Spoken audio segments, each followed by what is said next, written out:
സുഹൃത്തുക്കളെ, സ്വാഗതം. എല്ലാവർക്കും ന്യൂസ് കേരളയിലേക്ക് സ്വാഗതം. അപ്പോൾ ചാനലുകളിൽ ചർച്ചകൾ സജീവമായാണ് നടക്കുന്നത്. ചാനലുകളിൽ ചർച്ചകൾ കൊഴുക്കുന്നുണ്ട്. അത് എല്ലാ പ്രാവശ്യവും ഇലക്ഷൻ കഴിയുന്ന സമയത്ത് ന്യായീകരണവുമായിട്ട് CPM ഇതുപോലെ തൊലിക്കെട്ടി, ഇത്രയും അപാരമായ തൊലിക്കെട്ടിയുള്ള മനുഷ്യർ വളരെ കുറവാണ്.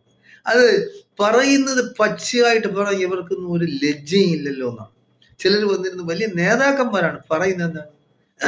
തിരുവനന്തപുരം കോർപ്പറേഷൻ BJPക്ക് ഭൂരിപക്ഷം കിട്ടി. ഭൂരിപക്ഷം എന്ന് പറയുന്നത് എങ്ങനെ? ഒറ്റയ്ക്കുള്ള ഭൂരിപക്ഷമില്ല, 50 സീറ്റുണ്ട്. 51 സീറ്റുള്ള കക്ഷിക്ക് ഭരിക്കാനൊക്കെ ഉള്ളു. അപ്പോൾ ഡീൽ എന്ന് പറയുന്നത് എങ്ങനെയുള്ള ഡീലുകളാണെന്ന് ഇവിടെയുള്ള നാട്ടുകാർക്കും ജനങ്ങൾക്കും ഒക്കെ അറിയാം. പാലക്കാട് മുനിസിപ്പാലിറ്റി, അവിടെയും BJPക്ക് ഭൂരിപക്ഷമില്ല ഒറ്റയ്ക്ക് ഭരിക്കാൻ.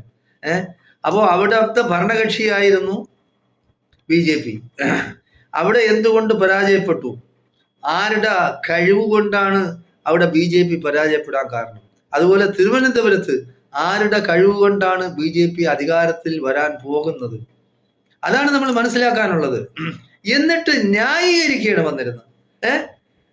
പിന്നെ CPM എന്ന് പറയുന്ന എന്തോ സംഭവമാണ്. അങ്ങനെയൊന്നും അല്ല.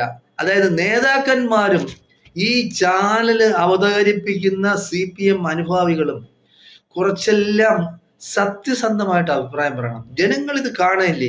2 ചാനലുകളുണ്ട്. ഒരു പയ്യൻ നടത്തുന്ന ഒരു ചാനലും പിന്നെ വേറൊരു മുടി വളർത്തിയ ഒരാള് നടത്തുന്ന ചാനൽ. 2 CPMന്റെ ആളുകളാണ്. വന്നിരുന്ന് അങ്ങ് പറയാണ്, എന്തെങ്കിലുമൊക്കെ പറയണം. അതായത് ഇലക്ഷന് മുമ്പ് പറയുന്നതെന്ന് പറഞ്ഞാൽ മെജോറിറ്റി, അതായത് 700-800 ഗ്രാമപഞ്ചായത്തിൽ പിടിക്കും, കോർപ്പറേഷൻ എല്ലാം പിടിക്കും, പിന്നെ ബ്ലോക്ക് പഞ്ചായത്ത് ഒരെണ്ണം UDFന് കിട്ടൂല, ഗ്രാമപഞ്ചായത്ത് മൊത്തം അങ്ങനെ, ജില്ലാ പഞ്ചായത്ത് മൊത്തം അങ്ങനെ പറഞ്ഞ് പ്രവചനം നടത്തി എല്ലാം പറഞ്ഞു തീർന്നതിന് ശേഷം UDF എല്ലാ മേഖലകളിലും ആധിപത്യമായി എന്ന് കണ്ടിട്ട് വീണ്ടും പറയാണ് അതങ്ങനെയല്ല, ഇങ്ങനെയാണ്. BJP ആയിട്ട് അവർ ഡീലുണ്ടാക്കി. BJP ആയിട്ട് ഡീലുണ്ടാക്കിയെങ്കിൽ 4 കോർപ്പറേഷൻ എങ്ങനെയാണ് പിന്നെ നമ്മുടെ UDFന് എങ്ങനെയാണ് ഭരിക്കാൻ നോക്കുന്നത്? 4 എണ്ണം.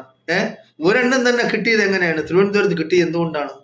കോൺഗ്രസ്സുകാരും പിന്നെ CPM കൂടെ ഒന്നിച്ചിരുന്നെങ്കിൽ അവർക്ക് അങ്ങനെ കിട്ടുമായിരുന്നു. അപ്പൊ അതിന് തയ്യാറല്ല. ഇപ്പൊ വേണമെങ്കിലും ഈ കോർപ്പറേഷൻ ഭരണത്തിൽ നിന്ന് BJP അകറ്റി നിർത്താനൊക്കെ. പക്ഷേ അതിൽ അന്തർധാരയുണ്ട്, അതിൽ അന്തർനാടകങ്ങളുണ്ട്.